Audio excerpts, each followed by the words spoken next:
그는 보이지 않아도 날 위해 일하시네. 주 나의 인도자 항상 함께 하시네.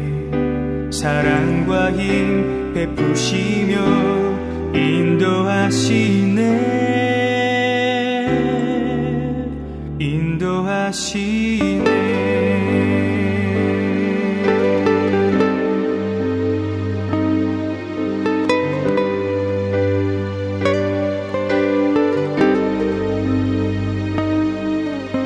나의 가는 길 주님 인도하시네. 그는 보이지 않아도 날 위해 일하시네. 주 나의 인도자 항상 함께 하시네. 사랑과 힘 베푸시며 인도하시네.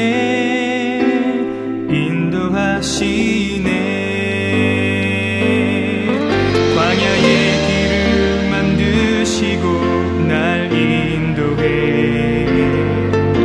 사막의 강 만드신 것 보라. 하늘과 땅 변해도 주의 말씀 영원히. 네, 여러분 안녕하세요. 네, 오늘 하루도 수고 많으셨습니다. 예, 오늘 하루 힘들고 어려웠던 일이나 또 기쁘고 감사한 일 모두 다 주님께 가져오면 주님께서 결과를 축복으로 은혜로 결과 내주시는 줄 믿습니다. 아침엔 기도, 저녁엔 성경으로 마무리하는 것, 코로나 시대를 헤쳐나가는 크리스찬의 능력이 되는 줄 믿습니다. 자, 오늘은 여권에 대한 이야기가 나와요. 슬로팟의 딸들이. 예. 여러분, 이게 지금 이 민숙이면은요, 지금으로부터 한 5,000년은 좋게 되는 시간 전에 여권의 문제가 나오는 거예요. 근데 여자는 죄송하지만 사람이 아니고 재산의 일부였는데, 예. 여러분, 성경에 이렇게 앞서가는 세계입니다.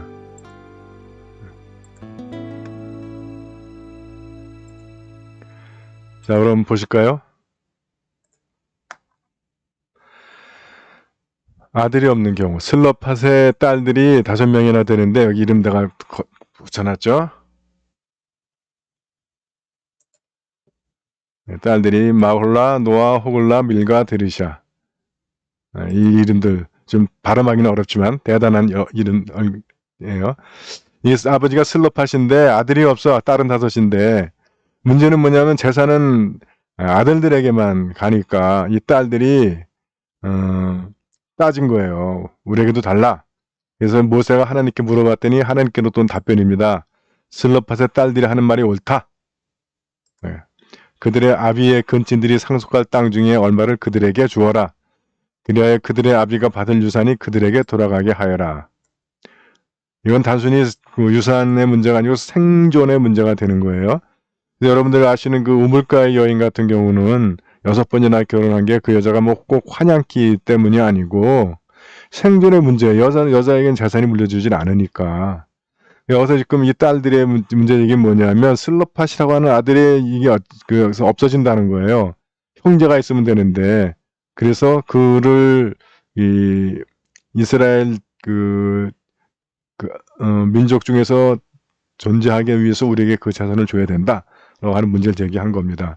그리고 계속되는 하나님의 명령입니다. 누구든지 아들 없이 죽으면 그의 유산을 딸에게 상속시켜라.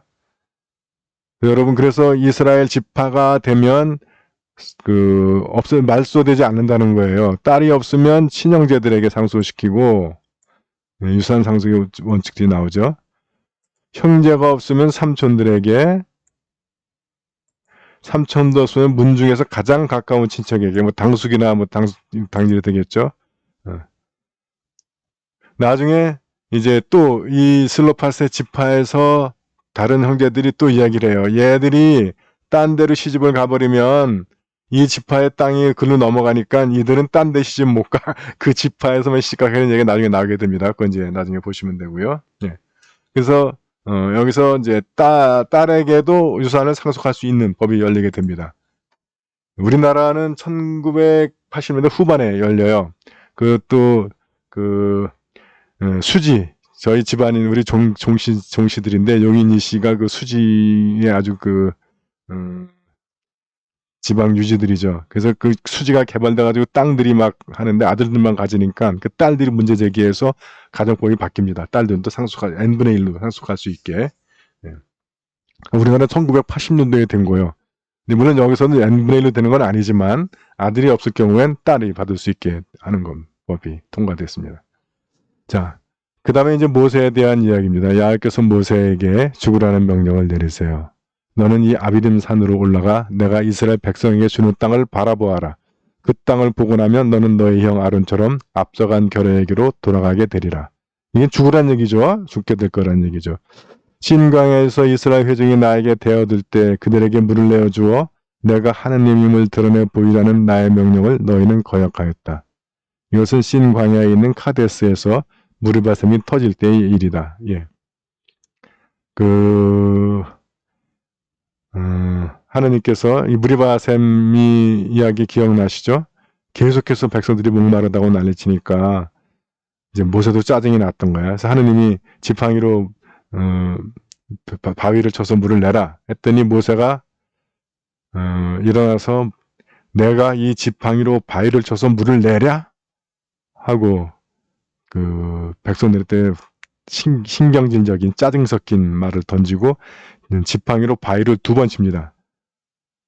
그 2가지밖에 없어요. 하나님이 모세에게 문제 제기한 것이. 그래서 너는 안 된다. 뭐가 안 된다는 거지 참 어렵죠. 뭐 어떤 목사님들은 2번 친 게 불신이다. 1번만 쳐야 되는데 그러는데 전 동의하진 않고요. 2번 쳤던 것은 모세가 불신해서가 아니라 분노였던 것 같아요. 열받아가지고.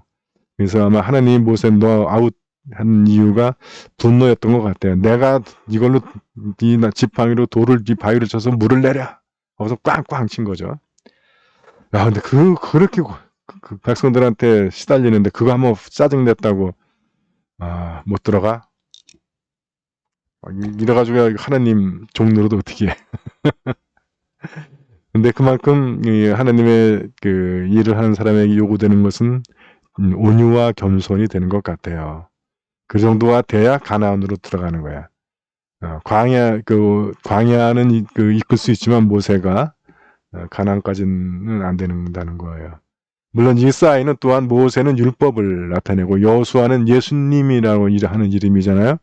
그래서 이 광야를 인도하는 것은 성경 율법이지만 가나안은 예수와 함께 들어간다라는 하는 사인이기도 합니다. 이것은 어쨌든 그렇다 하더라도 모세 개인으로 가보면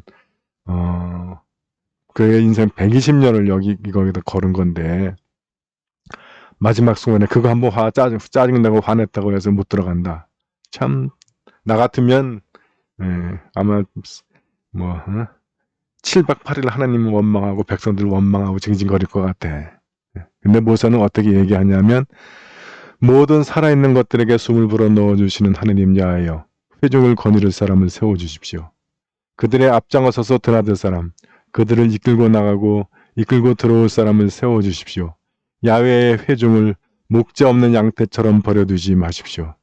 이게 지금 모세가 드리는 기도예요. 난 완패. 저는 못해 이렇게. 저것들도 못 들어가게 해주십시오. 라든가 내가 저것들 때문에 내가 이렇게 했는데 저것들은 들어가고 나는 못 들어가. 이렇게 될 것 같은데 야, 넌 120년의 정말 공덕이 숲으로 돌아가는 이 시점에서도 공동체만을 걱정합니다. 저 야훼의 회중을 목자 없는 양떼처럼 버려두지 마십시오. 나는 주님이 여기서 죽으라면 죽겠는데 저 백성들은 어떡할 겁니까? 야훼께서 모세에게 대답하셨다. 눈의 아들 여호수아는 정기가 있는 사람이니 그를 데려다가 손을 얹어라. 그리고 엘레아잘 사제와 온 회중 앞에 내세워 모두들 보는 가운데 인관식을 치러라. 너의 주권을 그에게 물려주어 이스라엘 백성의 온 회중으로 하여금 그에게 복종하게 하여라. 그러나 그가 나에게 무엇을 묻고 싶을 때에는 엘레아잘 사제 앞에 나와야 한다. 그러면 엘레아잘은 우림을 써서 가부간의 결정을 내려줄 것이다. 여호수아는 그의 지시를 따라 백성을 거느리고 들기도 하고 나기도 해야 한다. 자, 여기서 그 전까지는 모세가 했는데 이제 여호수아로 오면서부터는 하나님의 뜻을 묻는 것이 사제에게 갑니다. 그럼으로써 여호수아는 정치적 지도력만을 갖는 거죠. 그 전까지는 모세가 다 받았었는데, 자, 야훼 회종을 목자 없는 양떼처럼 두지 마십시오. 이 모세의 기도입니다. 진정한 사명의 사람이고 진짜 겸손하고 온유한 사람이에요. 마지막 순간까지 한 번 실수는 했지만, 그래서 이제 눈의 아들 여호수아가 이제 모세의 후계자로 이제 등장하는 장면입니다. 여러분, 이게 모세. 그 백성 때문에 자기가 결국 가나안을 못 들어가는데 120년 동안 고생해서 마지막 순간인데 그것을 이루지 못하는 시점에서도 오직 백성들만 염려하는 모세의 마음. 이게 하나님을 섬기는 사람, 하나님의 이런 사람의 모델입니다. 여러분들은 어떠신지요? 자, 함께 생각해 봅시다. 모세는 120년의 혼신을 다한 사역의 보상도 없이 가나안을 들어가지 못하고 광야에서 생을 마감합니다. 그럼에도 그는 이스라엘 공동체만 걱정함으로 사가 없이 오직 공과 사명만 있음을 보여줍니다. 반면 요즘 공직자들에게는 공동체를 위한 헌신보다 사례와 사역을 쫓는 모습을 많이 봅니다. 공동체를 섬길 때 우리의 자세는 어떻습니까?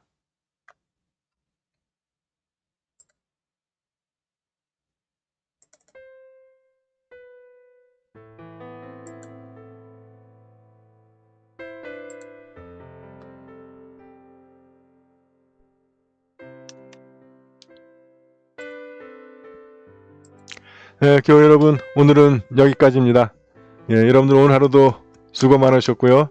주님의 보호하신 가운데 편안한 저녁 시간 맞으시기 바랍니다. 여러분들 사랑합니다. 행복하세요.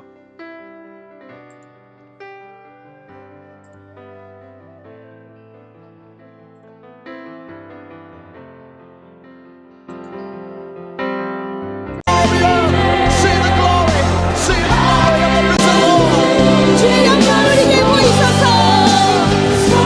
주의 영광을 이게 보이소서. 주님 교회의 세대를 일으켜 세우소서. 부흥의 세대를 일으켜 세우소서. 부흥의 세대가 주의 성령을 부으소서.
하늘의 문을 여소서. 성령의 비가 내리네. 하늘의 문을 여소서. Blow the trumpet inside.